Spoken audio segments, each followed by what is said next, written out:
there's something more to it. I wanted to have a big, hairy, and audacious goal to move forward. And so I set three big ones. One is write a book. Two is run a marathon. And then three is start a podcast. Welcome to the Measure Success podcast, where we feature top leaders on how they measure success in their business and life. Now, let's learn from their experiences.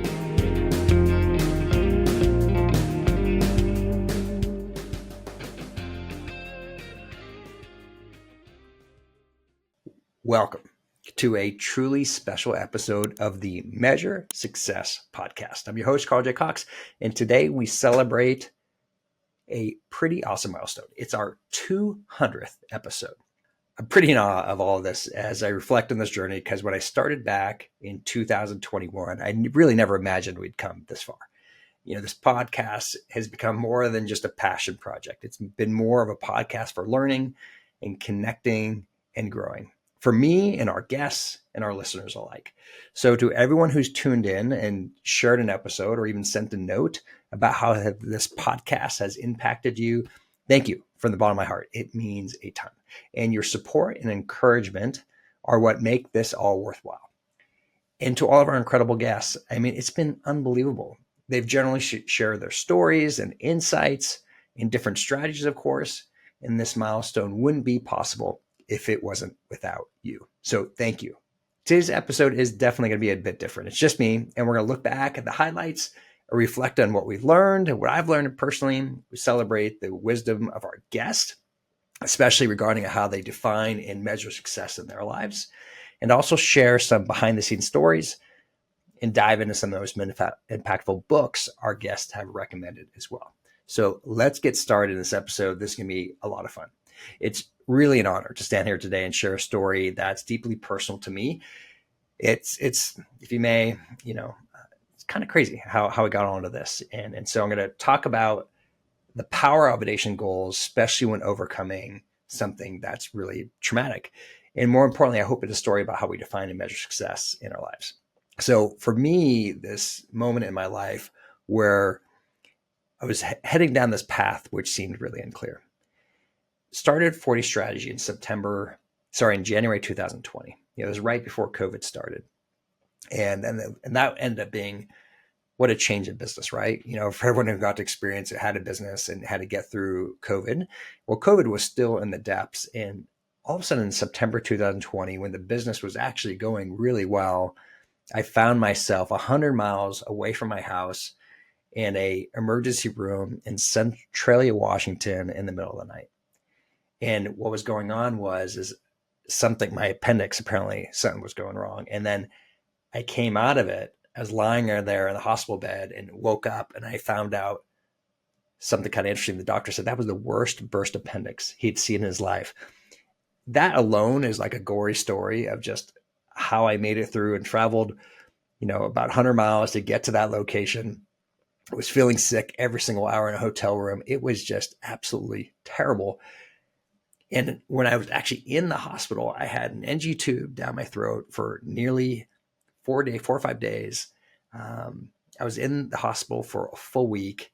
It was just, once again, a terrible experience to go through. And I feel bad for anyone else who's had to deal with, one thing is having an appendix out, but having a burst appendix is just a pretty nasty experience. And I couldn't also have anybody visit me, as I was going through the process. My wife was able to visit me a couple of times, but couldn't actually stay inside because of the COVID protocols were down there. So I was like, okay, here I am, just started this business, and what am I going to do next? And so for whatever crazy reason, as I get all these cords hanging out of me, and I didn't know what, exactly what was going to go. I was hoping my clients were going to be staying with me, but I realized there's something more to it. I wanted to have a big, hairy, and audacious goal to move forward. And so I set three big ones. One is write a book. Two is run a marathon. And then three is start a podcast. And so, you got to first stop for a minute. Imagine yourself in my shoes. And of course, I wasn't in shoes. I was in socks on the hospital bed, but I could barely sit up, let alone run.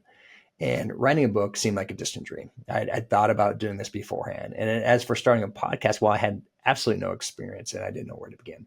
So these are pretty audacious goals. And so the best way, sometimes to rebuild yourself and to give yourself hope is to aim for something that feels impossible. And so that's exactly what I did. And so, big goals are scary, right? Especially because we don't want to fail them. They stretch us, they challenge us, and sometimes they feel completely out of reach. But here's the truth. Big goals don't just change what we do, they change who we become. And fast forward to today, I'm really proud to say that all those goals were achieved. In May 2023, I published my first book, Lost at CEO, An Entrepreneur's Guide to Strategy. And it became a number one bestseller in 12 different Amazon categories. How cool is that? Secondly, I ran the San Diego Rock and Roll Marathon just a year after my surgery, alongside my good friend John Foster, who also hadn't run a marathon ever before. And that was fantastic. And then, of course, the actual podcast itself. The Measure Success podcast has grown into, depending on different ratings, up to a top 2% global podcast with over 200 episodes featuring leaders and entrepreneurs and change makers from around the world. But achieving those goals really wasn't the end of the story. It was really the beginning, because what I have learned through this journey and through the stories of podcast guests is that success really isn't always about the destination. Even though we talk about that often when it comes to finding a new destination, it truly is how you transform along the way to get to that end destination. Both are important, but learning along the way is so critical. So, of course, one of my favorite questions in the podcast is to say, hey, how do you measure success? And of course, we're typically asking that question from a business standpoint. I've asked this question to nearly every single guest, and the answers are as diverse as the people that we talk with. For many of them, they'll have quote unquote key performance indicators, and they're going to focus on things like revenue growth and profit margins. These are key things they're doing. One of my favorite guests is Jim Hewling, co-author of The 4 Disciplines of Execution. And he emphasized the importance of focus and accountability in achieving those goals. Also, super important. Many other guests said, hey, if you don't have employee satisfaction, how are you going to help make sure that your customers are going to return and come back to you and go to a new area? And I think that's pretty critical, right? You need to make sure you're making impact and your customers are happy. But what about your employees? Do your employees want to work for you? Are they just there for the paycheck, or are they there because they're passionate about your mission and what you're trying to accomplish? And those are really key things that a lot of our guests had talked about on it. And then, of course, we would talk about the personal side of success. What's interesting is when we've talked with our guests, it's very different if they've quote unquote achieved their first, what I call economic big goal in their life. Maybe it's selling a business for some of them. Maybe for others, it's, getting to a certain 7-figure or 8-figure, or some people a 9-figure, and others 10, figure amounts where, like, for them, that was their success. But once they get past that perceived goal, they realize, so what now? Right. And for some, it kind of freaks them out because they're like, oh, well, I don't have to work a day again in my life. So what matters next? There's many people we talk to that have a whole different perspective now, because they realize they're not necessarily any happier by the amount of money in their bank account, but they do care about the impact they're having on people. So one of the key things that is talked about is, I hate using the term work-life balance, but what's really more important is, are they focusing on what's most important in their life? And are they integrating their professional achievements along with their personal priorities? Are they maintaining relationships along the way, right? That's important. Secondly, their health. And a lot of times I think about the physical aspect of health, right? Because if your body's not working, hey, this is our vessel, right? How we get to accomplish and get things done on a day-to-day basis. So we're struggling with physical ailments, just like when I was stuck in a hospital bed, right, with a burst appendix. It's hard to work. It's hard to be effective. I feel bad for the people who got my text messages when I was totally delirious. I'm like, hey, I'm sorry, I'm not going to be working, and pray for me, right? Because things were not going very well. And then there's, your mental well-being. And I spent a lot of time, frankly, on the podcast talking about the mental well-being, but it matters, right? If you don't have that sense, once again, of you are doing the right things and you have a sense of confidence about what you're trying to do. We all experience doubt and uncertainty and fear, and when we can help overcome them. That's a big reason I've loved doing the podcast is people have given me the confidence that I could do it too. From a personal growth perspective, continuous learning and self-improvement are recurring themes. One of my favorite authors long ago I got to listen to was Zig Ziglar. He says, if to be a leader, you got to be a great reader. And something else he always said profound to me that I like to repeat is, if you help enough other people get what they want, you eventually get what you want. And then finally, the piece comes down to quality relationships. It's not just about necessarily number of relationships, but do you have deep relationships of people who you're connected with? And if you do have many of them, what type of positive impact are you making with those people as well? But beyond the numbers, the most inspiring answers came from leaders who measure their success in deeper ways by the change they had in their customers' lives, by the opportunities they provide for their employees and their teams, and by ultimately the legacy that they leave behind. One of the most powerful lessons I've learned is that success is really deeply personal. It's not just about chasing someone else's dream. Matter of fact, I really try to discourage you to do that. You got to be careful of comparing yourself to others. What's important is how we define ourselves, what matters to you, and aligning our actions with those values. But let's be honest, success isn't a straight line, right? Life throws us curveballs, setbacks, failures, moments of doubt, get in the hospital because your appendix bursts, right? And yet at every successful person I've spoken with, they have one thing in common, and that ultimately is resilience. Take, for example, Jothi Rosenberg. He's been one of our podcast guests, and he, in his high school, college years, ran into a situation where he lost his leg. But he said, hey, I could still do this. And so he became a skier. He traveled across the United States and proved he could still ski. And after he figured that out and figured out he was going to live, it's well, hey, I'm going to get into school and get a PhD and become a founder. That is a story of grit and determination.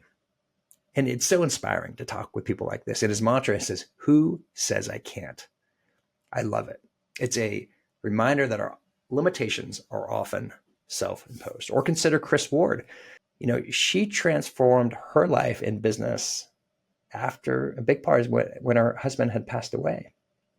And by focusing, she's learned what's important and why it's important to focus on productivity and work-life balance, because success isn't always about doing more. It's about doing what matters most. These stories remind us that resilience isn't just about bouncing back, but it's about bouncing forward, using challenges as a springboard for growth. But, resilience isn't always enough. Success also requires habits and mindset. Many of my podcast guests have emphasized the power of daily routines. I love to ask the question, what type of habits are you doing on a consistent basis to help make sure you're getting your best?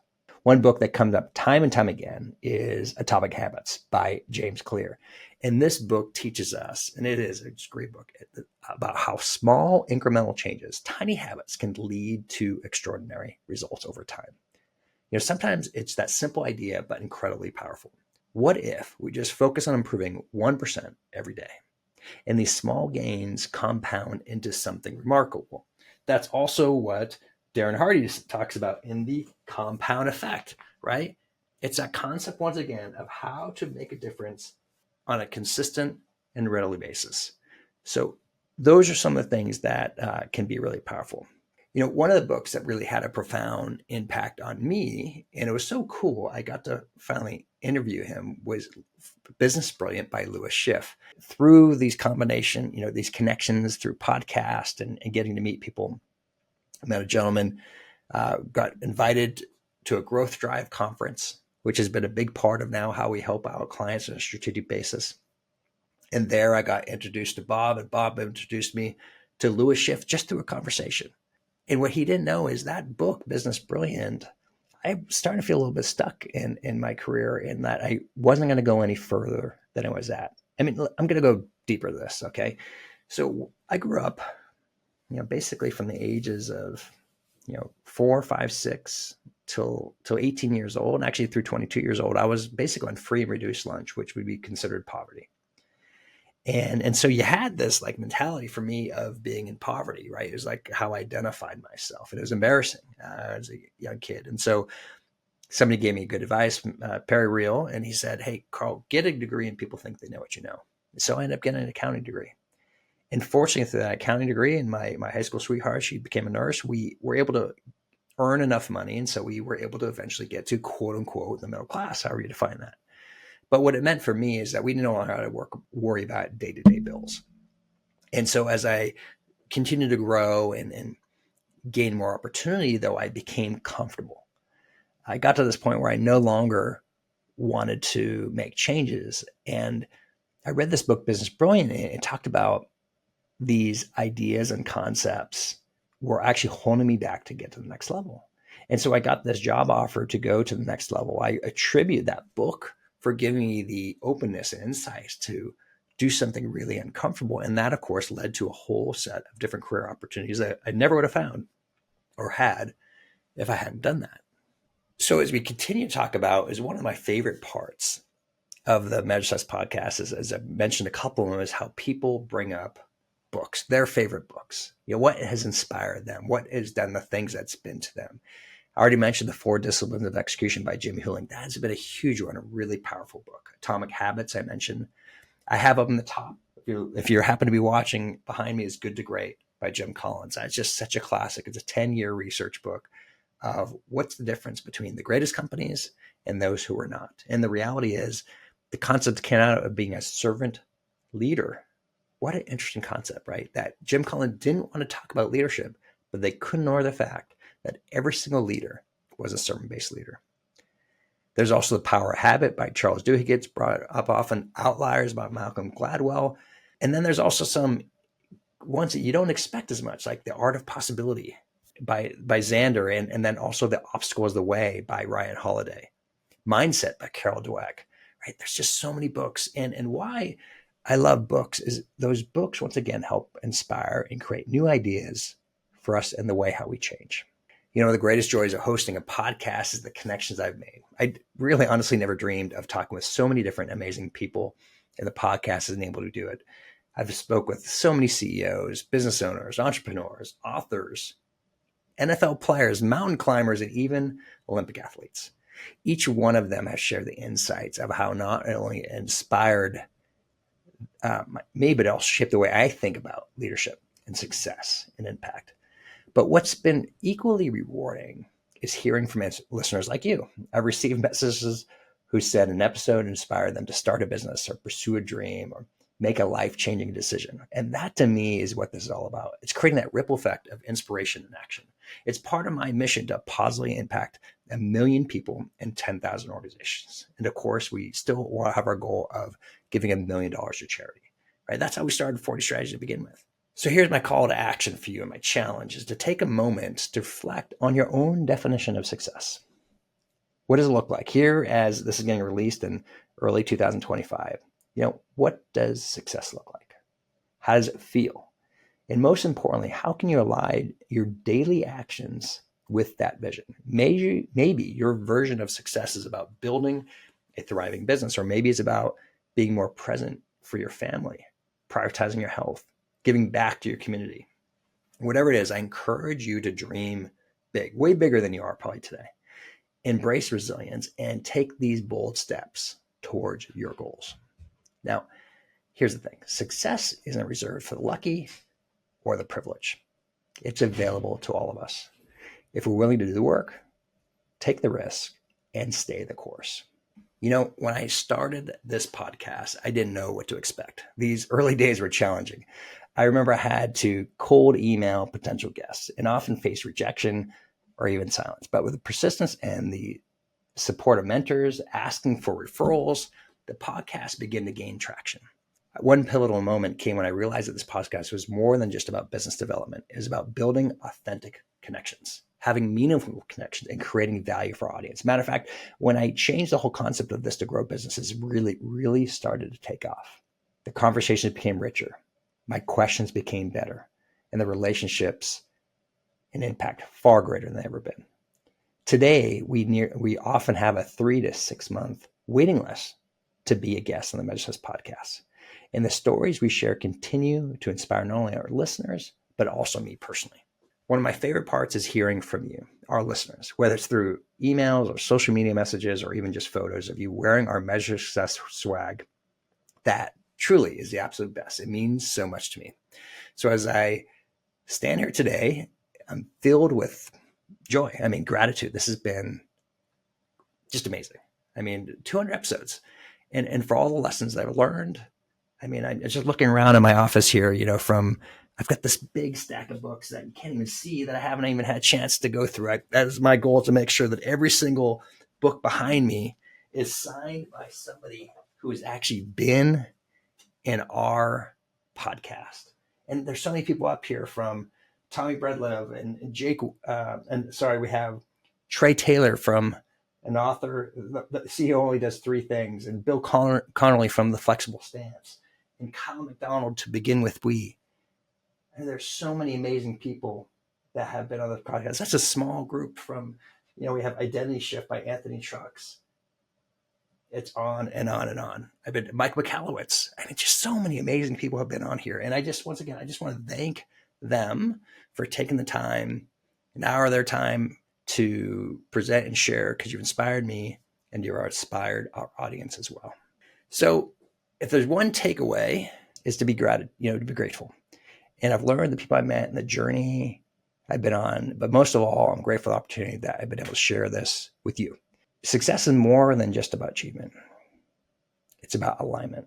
It's about living a life that's true to your values, fueled by your passions, and guided by your purpose. On a very personal side, as I've done, once again, these 200 episodes, I've recognized for myself, from a faith perspective, if I am living in my faith and my belief, which is God and Jesus as the center of my life, and when I'm more aligned with him, I could have more peace than I've ever had before.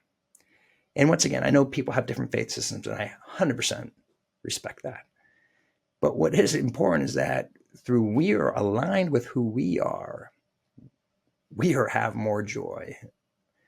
And secondly, we can give to more joy to others.